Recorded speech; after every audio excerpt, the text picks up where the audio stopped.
Good morning. Hope your holiday went well. You know, every Thanksgiving here on this program, we dish out turkey legs and gizzards. Those politicos who have had a good year get a leg, and those who have had not so good of a year, they get a gizzard.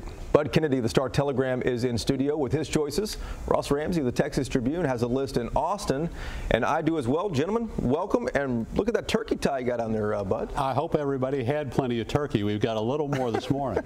I will start this list off with the first leg of the day here. This is for the city of Dallas. You know, after Hurricane Harvey hit Houston a few months ago, the mayor of Dallas, Mayor Rawlings, the city manager here, T.C. Broadnax as well, they opened the convention center.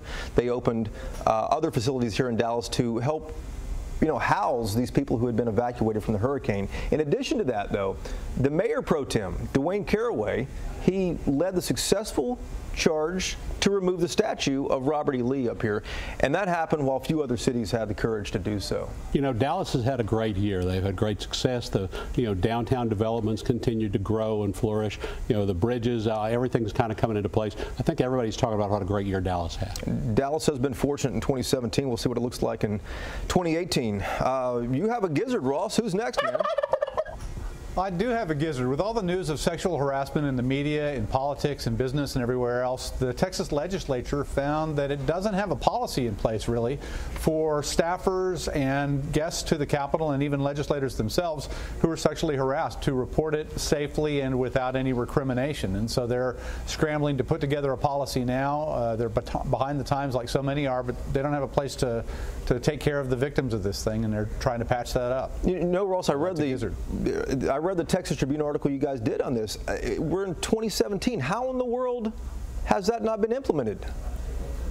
Well, you know, they're a little bit sovereign. You know, it's not like it's a regular place where each of these people has a boss. Their bosses are the voters, and, you know, there's not really an HR department for that. So they don't really have a mechanism that's reliable for, you know, a young person who's victimized by this kind of stuff to come in and say, hey, you know, make these guys leave me alone. Yeah, likely to change probably in 2018. Bud, you're next. You know, Roger Williams is somebody who's always been a polished fellow. He's a car dealer. He's known for you know, always being poised. Well, after the congressional baseball practice shooting, it's the first time I've ever seen Roger rattled, and he came back on crutches. He was injured escaping from the shooting.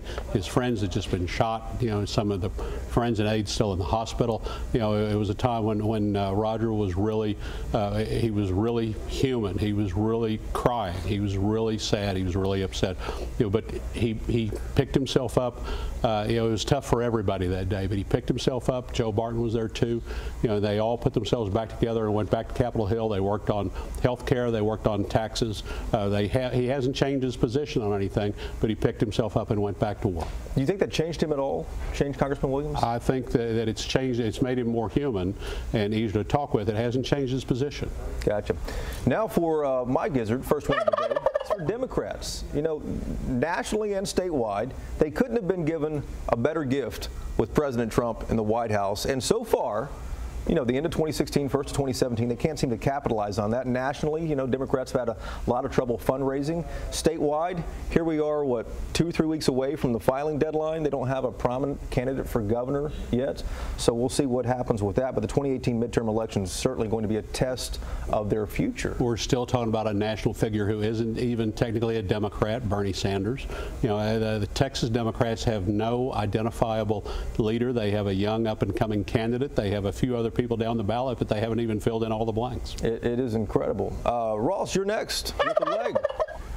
Yeah, I have a leg for Joe Straus. He got elected at the beginning of the year to his 5th term as Speaker of the Texas House. That ties the record held by Gib Lewis and Pete Laney.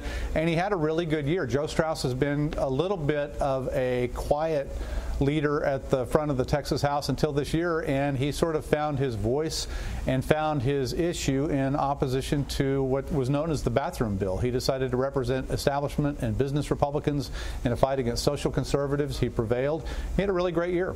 He had a good year, but do you think we'll see him in politics in the future? I do. He said he's not going to run for re-election to either the speakership or to the House of Representatives. I don't expect him to see him on the ballot in 2018 in some other capacity, but I don't think he's done yet. I think he comes back. Bud, don't think he's done yet? I think he'll come back in some form, maybe leading education reform. Let's talk about your next one of the day here. This is not necessarily Politico. Well, I mean, Mark Zuckerberg, he had a great year here. He came to Fort Worth. He came to the rodeo. He did say, he admitted that this was his first rodeo. And he brought the Facebook data center in North Texas. But let's look at what goes through Facebook data centers. The watchword of the year was fake news. And we find out that the Russians spent all this money running ads that they made fools out of Texans. They gained 20,000 supporters in Texas for a page that called for an overthrow of the U.S. government, for Texas Revolution, Texas secession. This was the Russians doing all this. They paid for it in rubles, Jason. In rubles, wow. And as you guys mentioned, the Texas Tribune, Ross, they staged that protest down in Houston as well. Yeah, they had two Facebook groups. One side was Muslims and one side was anti-Muslim, and they got them both to a rally, and they, got into it with each other. They turned out to be promoted both sides and getting them there to start a fight. Well, we need to have a little like button to like the gizzard for Mark Zuckerberg. Next one of the day here is a leg. This is for State Senator Don Huff here in Dallas, a Dallas Republican. And this Dallas Republican, as you guys know here, but he led the bipartisan push to abolish Dallas County schools, the bus transportation system. He got on board Mayor Mike Rawlings, who doesn't necessarily see eye to eye with Don Huff, hasn't always in the past, members of the Dallas ISD School Board as well. And I think Huff is to be commended for shutting down that transportation department. They had all kinds of questions about reliability, about safety, and financial management. And here Huff got everyone on the same page and convinced voters to get rid of it.